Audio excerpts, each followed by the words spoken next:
Well, for some analysis, we can bring in Petya Gorgieva, a political science researcher at New Bulgarian University. Good morning, and thank you so much for taking the time to speak with us. Good morning. First, can you just give us your reaction to what seems to be a very decisive victory for Rumen Radev? Yes, in fact, the estimation showed that Roman Radev coalition, Progressive Bulgaria, will secure probably the absolute majority in parliament, and he will be able to create its own government without looking for coalition partners, which is unprecedented fact since 1999, when was the last time one coalition winning absolute majority. It shows the very strong support of a large group of citizens to the messages, the promises, and the program of Progressive Bulgaria. And can you say more about what about him was it that appealed to so many Bulgarian voters? I think that this victory is due to a combination of different factors, domestic ones, but also geopolitical ones. The long-lasting instability, the frequent elections, the insecurity coupled with the war in Ukraine, now the conflict in the Middle East, the rising prices, maybe encouraged different citizens to look again for a strong man, strong politician, former president, respected politician. Also, he used to be a general in Air Force. He is competent with strategic thinking. Maybe the majority of voters have chosen the stability and priced with their votes this new party. At the same time, the campaign and the politician Radev now managed to align a very large coalition of voters, heterogeneous one, groups of Bulgarians waiting for the fight against corruption, the judicial reform for one hand, another much more anti-European or Eurosceptics. Maybe some people are waiting the return of Bulgarian life because they were unhappy with the introduction of euro. So it will be very challenging to him then to deliver on promises to all these groups. You mentioned Bulgaria's adoption of the euro earlier this year. How has that transition impacted the country? Has that led to a growth in Euroscepticism?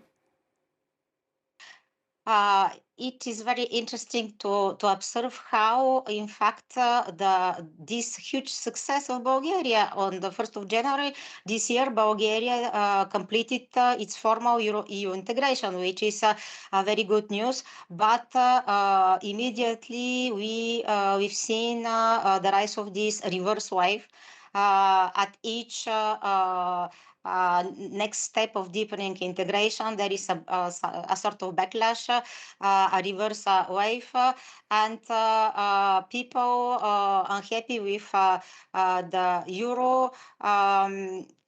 They believe that Bulgaria maybe lost its sovereignty. There are several groups in difficult social situation.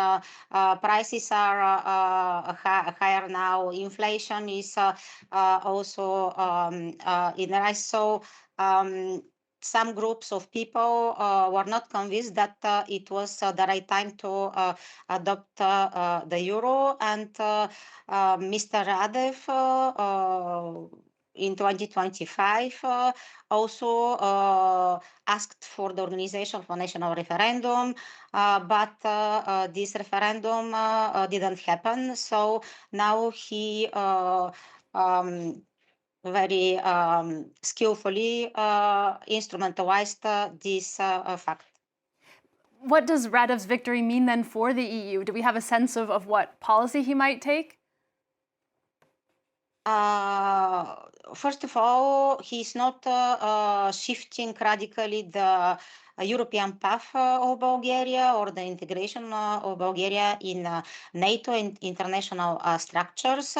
Um, his program claims that the main goal is to build a European Bulgaria, a truly European democracy, but at the same time, in regard with the foreign policy and some geopolitical orientations, we may expect that the group of some Central European countries such as Slovakia, Czech Republic, and Hungary now will be probably consolidated and expanded with Bulgaria in a way that Bulgaria won't block the EU decisions or resolutions, but maybe will disengage from some initiatives as the coalition of willing. I don't know, maybe Bulgaria won't be so active in providing military help to Ukraine.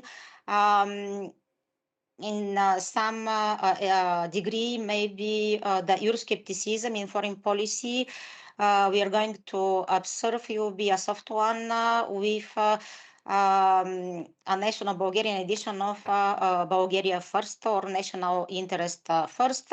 And of course, you mentioned that he is known as being pro-Russian. He said that he's not pro-Russian, he's pro-Bulgarian, but he claims a new approach towards Russia, a more pragmatic one, and usually Mr. Radev did oppose sanctions against Russia. Maybe in some way he will voice this Bulgarian position. But generally speaking, Bulgaria will remain European and integrated into NATO. All right, Petya Georgieva, thank you again so much for bringing us your analysis this morning. That was Petya Georgieva, a political science researcher at New Bulgarian University.